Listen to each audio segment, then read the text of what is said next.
Tania Rama, lauréate de Sceaux, nous vous écoutons. 9 coups rapides retentissent, puis 3 autres coups, plus lents. Le brigadier se tait. Le rideau se lève. On aperçoit alors le décor. Un tribunal. Au lointain, 5 hommes et 4 femmes. Le jury. Ils ont le visage serré, l'air concentré, une tragédie, sans doute. Côté cour, la lumière des cintres vient éblouir le visage de plusieurs femmes.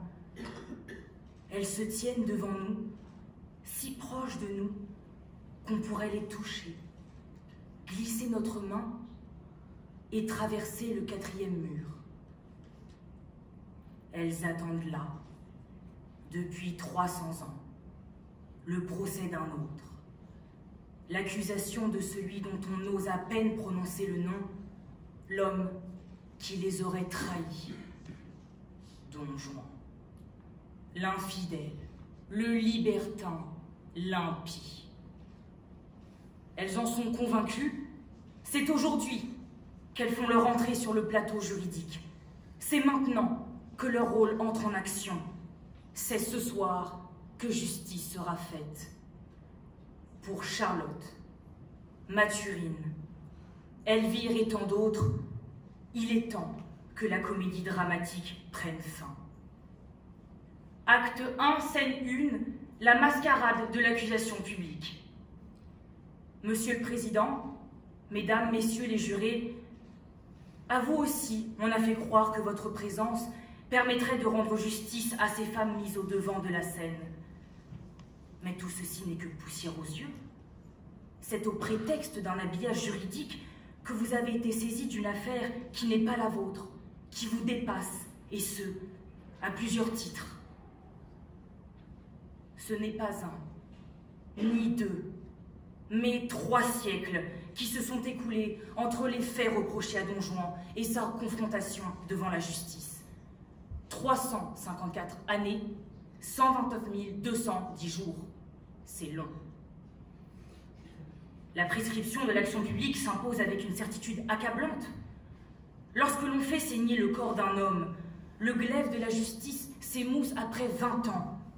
Alors comment peut-on concevoir que lorsque l'on fait saigner le cœur d'une femme, l'on puisse être pourchassé pendant 300 ans?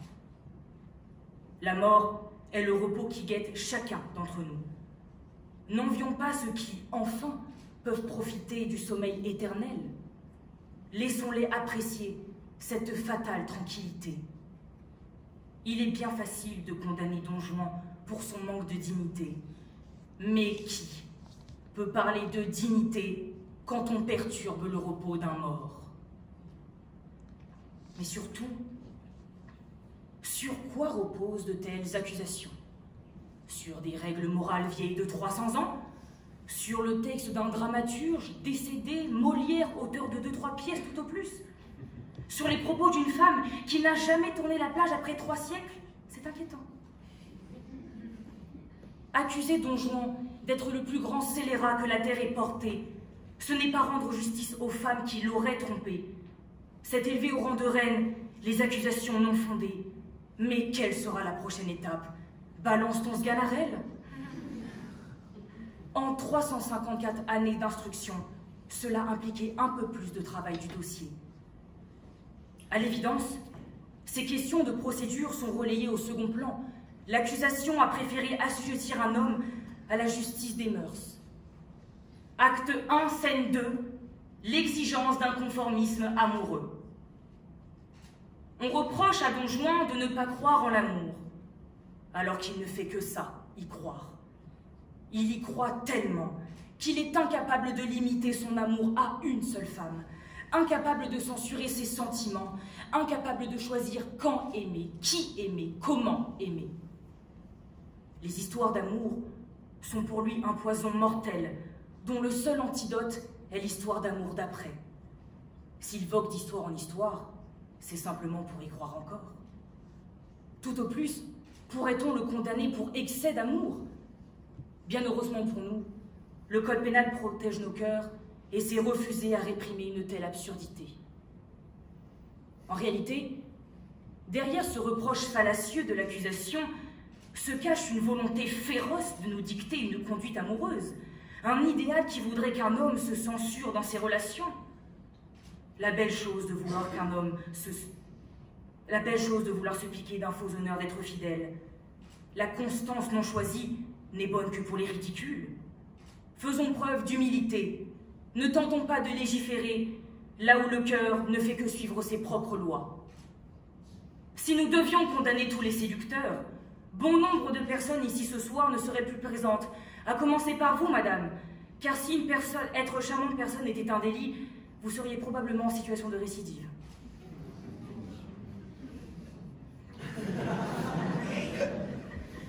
Acte 1, scène 3, l'obligation religieuse.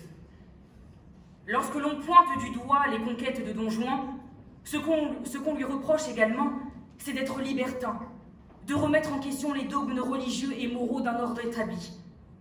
À l'époque, est qualifié de libertin tout homme qui pense librement, qui n'accepte point des idées reçues en matière de politique et de religion. On comprend mieux pourquoi Don Juan vous dérange. Il est toujours plus facile de condamner ceux qui osent affirmer leurs opinions.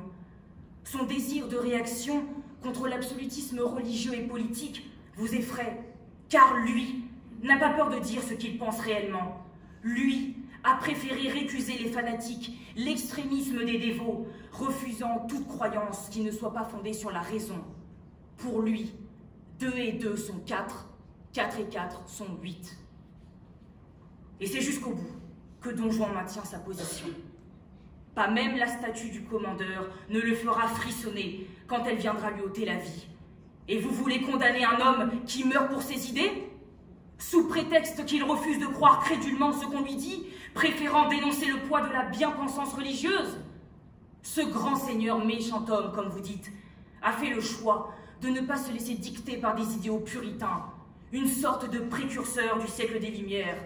Voltaire vous remercie, Don Juan. Acte 2, scène 1, la censure de la liberté. En réalité, le plus grand coup de théâtre ce soir est bien le jugement dissimulé d'un homme pour sa liberté.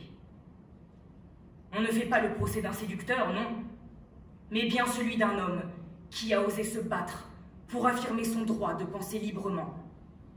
Don Juan aime la liberté en amour et ne saurait se résoudre à renfermer son cœur entre 4 murailles. Son inconstance en amour n'est liée qu'à son besoin de liberté. Heureusement pour nous, la justice consacre des limites à l'usage de la liberté. Mais vous voulez les appliquer en matière d'amour, alors que les lois n'ont pas leur place dans les mœurs du cœur. Serions-nous prêts à condamner tous ceux qui, un jour, ont fait saigner le cœur d'une âme? D'ailleurs, combien dans cette salle, combien d'entre nous seraient sur le banc des accusés ce soir? Si c'est ce que vous souhaitez, dans ce cas, allez jusqu'au bout des choses et ne faites pas le procès de Don Juan, mais le procès de l'amour. Réglementez les rendez-vous galants, supprimez les sentiments, prohibez les coups de foudre et les déceptions amoureuses. Car il s'agira du seul remède aux maux que vous dénoncez. L'amour s'accompagnera toujours de la peine. Condamner la souffrance amoureuse, c'est interdire d'aimer. La souffrance des victimes n'est pas niée à cette part. Mais nous ne reconnaîtrons pas les accusations dont Don Juan fait l'objet. Je vous demande donc de laisser un homme aimer, aimer aussi librement que possible, sans jamais ne mettre de chaîne à son cœur. Si les femmes sont uniques, comme vous dites, elles n'auront pas besoin d'attendre que Don Juan les reconnaisse. Acte 3, scène unique. La pièce touche à sa fin. Le rideau se ferme sur le théâtre de l'amour. Le spectacle auquel vous venez d'assister est malheureusement une tragédie des plus classiques. Mais quel spectacle voulez-vous applaudir? Celui d'une sentence juste ou celui qui célèbre l'amour dans toutes ses belles inconstances? Les lumières se rallument. Silence.